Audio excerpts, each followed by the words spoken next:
he te o tu tātou ki ngi atu hei te apo ta tau te whera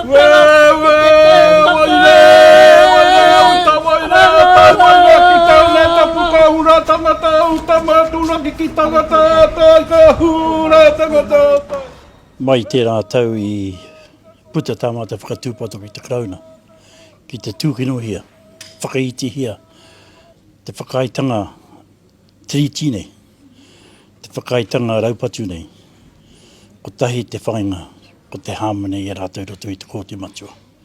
Tēnei te haere mai, te whakatinana mai, I ngā kōrero, I ngā whakatūpato ki te krauna, I te rātou. Ko tō mātou hie ana kia whakapoua, te pou whenua o te reo, kia kore ai te kāwanatanga rā weke I ngā whakataunga kua oatitia I te 25 I te whakataunga o te awa o haere ake nei. There's but one purpose for our coming here today, not to denigrate in any way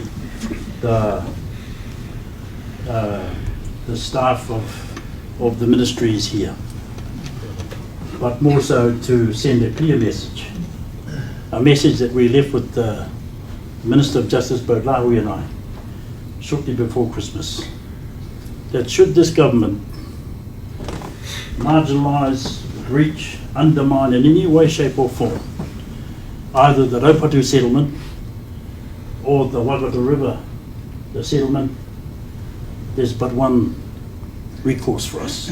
Ki te tūkino hia koutou tēnei kāwanatanga. I tō mātou settlement ākoa, Raupatu ākoa awa.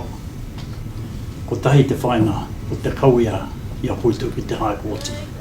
Ko atu I tēra. Tohia ka tohia he wai mai.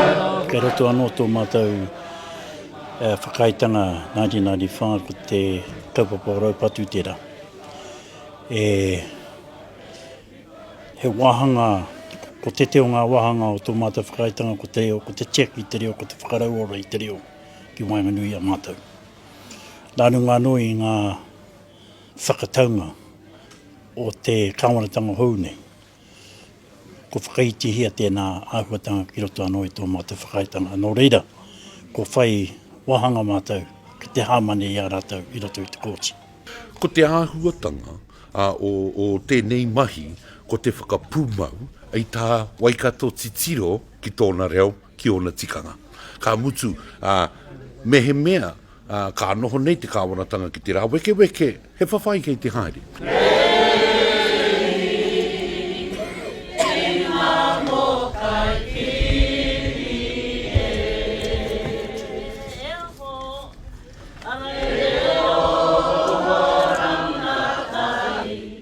In the event that the government does proceed with some of these initiatives, then in my view we have very strong grounds using this proceeding as the base to challenge those, and if we do end up in a situation where the Crown announces a policy that ignores the stake in the ground that we've put, then we will be using these proceedings to then seek interim orders directly against the Crown in relation to those particular actions as they arise. Anu ngā noi ngā kōrero a winitana rao ko David Seymour.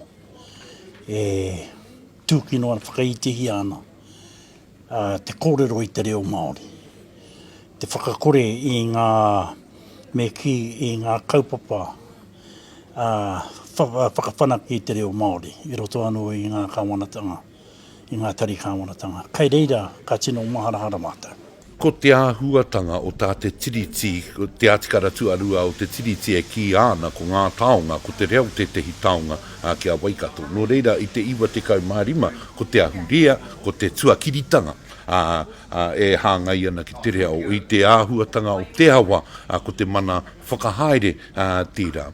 He whakatūpato noho tēnei ki tēnei kāwanatanga, I runga anō I ngā kupu a winitana rao ko David Seymour. Engari anō te nāhinara, koroa mātou mahitahi ana. Me te whera tunu te kuaha, kia hare tunu ngā kōrero ki Wainganui I te iwi nei me te kāwanatanga. Engari, mai noa ki te tūkino hia, ngā whakaitanga nei, take raupatu, te take o te awa, ko tahi te huarai ko te hāmene i roto i te kōti.